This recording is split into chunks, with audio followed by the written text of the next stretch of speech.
অসম বেলেগ দেশ ছত্তিশগড় বেলেগ দেশ কচোন তাতে এছটি কিয় আদিবাসী আমাৰ অসম কিয় এছটি নহয় বিশেষ কেবিনেটত আলোচনা হ'ব আৰু ২৭ তাৰিখে আমি ইয়াক বিধানসভাত উপস্থাপন কৰিম চাৰজনৰ লগত কথা পাতি আলফা জইন কৰিবলৈ আহি থাকোঁতে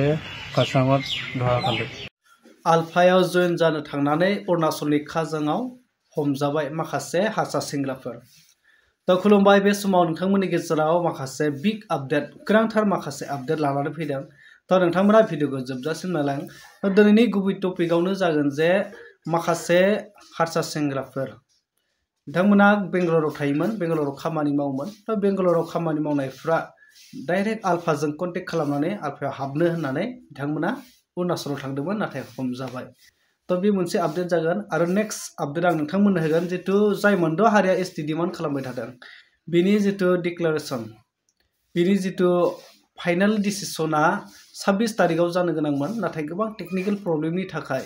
दा बेखौ सोलायनानै 27 तारिखआव होनाय जादों होननानै आसामनि सीएम मामाया रोखा रोखा फोरमायदों आरो नेक्स्ट होगोन जाय सासे बर' मानसि दे बर' सुबुङानो तो बिथाङा आदिवासीनि जितु मोनसे पार्टी दङ पलिटिकल्स पार्टी JVP जय भारत पार्टी होननाय बिथांनि सोद्रोमा स' बिथाङा माने एसटिनि सायाव गोबां बाथ्रा बुंदों आरो जुदि बिथांमोना झारखन्ड बायदियाव छत्तीसगढ़ बायदियाव माने एसटिब्ला ट्राइबेलब्ला आसामाव मानो ट्राइबेल जाया दा गोबां माने बाथ्रा बुंदों नोंथांमोना भिडिअखौ जोबजासिम नायलांब्ला बुजिगोन কথা মাইথঙৰ হয় মোৰ নাম নৱোত্তম বাউলৰী দেউতাৰ নাম হিৰেণ বাউলৰী আমি বেংগলোৰত কাম কৰি আছিলোঁ বেংগলোৰ কাম কৰি থাকোঁতে অৰুণোদয় দহোটীয়াৰ লগত যোগাযোগ কৰি আমি আলফা জইন কৰিবলৈ আহি আছিলোঁ আলফা জইন কৰিব আহি থাকোঁতে খাচাঙত আমাক ধৰিলে নেক্সট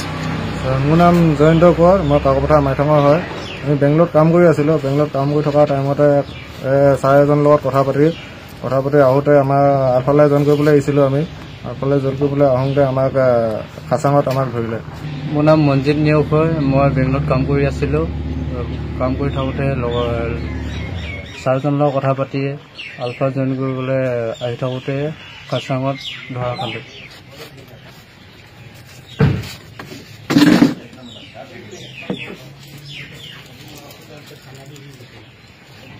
बिथांमोना अलरेडि हमजाहैबाय आरो बेंगालरनिफ्राय डाइरेक्ट बिथांमोना अरुणाचलाव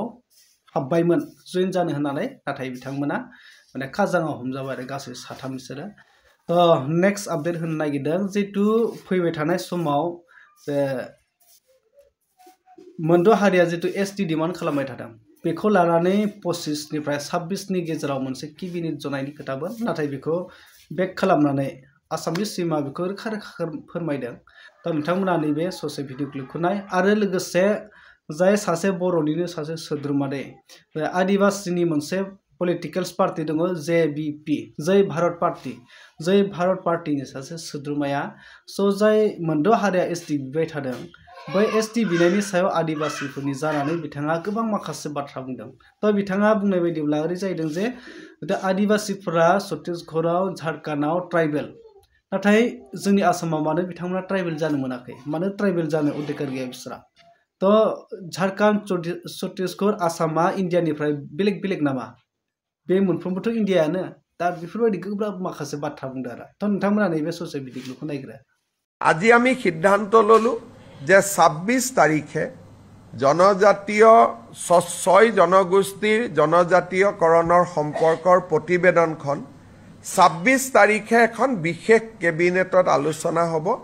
আৰু 27 তাৰিখে আমি ইয়াক বিধানসভাত উপস্থাপন কৰিম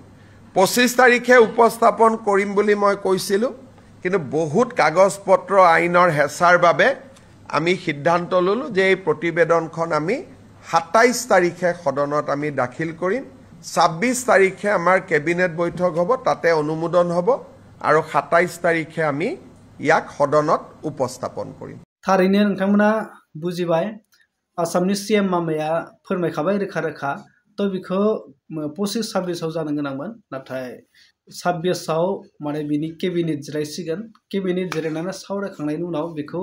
27 तारिखआव जितु आसाम एसेम्ब्लियाव बेखौ रायलायनाय जासिगोन होननानै बिथांमोना सीएम मामाया रोखा रोखा फोरमायदों आरो बेखौ एसेम्ब्लियाव माबोरै खालामनाय जागोन पास खालामनाय जागोन ना जाया माबोरै मा सिस्टेमै खालामनाय जागोन बिनि पुरा क्लियार माने डाटाखौ लानानै बिथांमोना डिक्लेयारखौ होसिगोन दा 27 तारिखआव बे जानो थांगासिनो आरो नैबे सासे जितु बर' सोद्रोमा बर' सुबुं जाय भारत पार्टियाव थानानै बिथाङा जितु आदिबासि हारिफोरनि जानानै बिथाङा बाथ्रा बुंदों दा बिथांखौ गोबां कुइसन खालामदों बा बिथांनि सायाव गोबां अजद दैखांदों बिथाङा बर' नंगौना नङा होननानै थ' बे मोनसे जोंनि ट्राइबेल माहारिफोरनि बा जोंनि बर' रायजो राजाफोरनिनो मोनसे साननो गोनां जितु बर'नि माखासे सुबुंफोरा माने गावनि जितु सार्थखौ नागिरनानै सोरजोंबा थाफायोब्ला मोजां जागोन खोमा माबा मोनसे मैल' मोनगोन खोमा होननानै बिदि थाहैनानै गावनि हारिनि सायाव जुदि बाथ्रा बुंनाया बे माने एसे लाजिथाव जुदि थारैनो एसटि डिमान्डआ जामारोब्ला गोदान एसटि थिसननाय जायोब्लाथ' बेयाव माने रैखा गैखाया आरो फारसेनिफ्रायनो रैखा गैखाया बेयाव माने साख्रि बाख्रिनि रिजार्भेसन बे माने टटेलि माने जिर' जाखागोन बर' हारिया आरो गोबांथार माखासे पलिटिकेल्सआवथ' आरो पुरा माने जिर' जाहैखागोन मानोना एडुकेसनाव जोंनि ट्राइबेल माहारिफ्रा एसेबां हाइ क्वालिफिकेसन लानो हाया नोंथांमोना जों ट्राइबेल माहारिफ्रा बयबो मिथिखायो बेखायनोथ' ट्राइबेल माहारिफोरखौ खम पार्सेन्टेजआवब्लाबो बिथांमोनखौ रिजार्भेसन जितु ट्राइबेल माहारिनो होनाय जायो खम मार्कनि गेजेरजोंब्लाबो साख्रि लानो हानाय बेबायदि माने सुबिदाखौ होनाय जायो मानोना ट्राइबेल माहारियाव एसेबां माने हाइ क्वालिफिकेसन खालामनो हानाय माने सक्ति जाया गोहो जाया दा बैबायदियाबो माने गोमालांगोन बर'नियाव बर' जितु ट्राइबेल हारिनि जितु गोहोआ गोमालांगोन आरो पलिटिक्सआथ' आरो दा बुंखासै जिबायदि जोंनि बिटिसि ओनसोलाव गुबुन जाथिया दङ जेरै टि ट्राइबफोरखौ नाय नोंथांमोना अल माने बिटिसियावनो बिथांमोना साग्लोबनानै दंखायो बर'नि जायगायाव दा अब्ला 35 लाख बर'फोरब्ला बिथांमोननिया जाहैदों 50 लाख दा बेफोरबायदि माने गोबां माने बाथ्रा दं आरो दा बिदि थ' अब्ला नोंथांमोना बिनि सायाव मा फोरमायनो सानो मा बुंनो सानो नोंथांमोना कमेन्ट सेक्सनाव थांनानै कमेन्ट खालामदो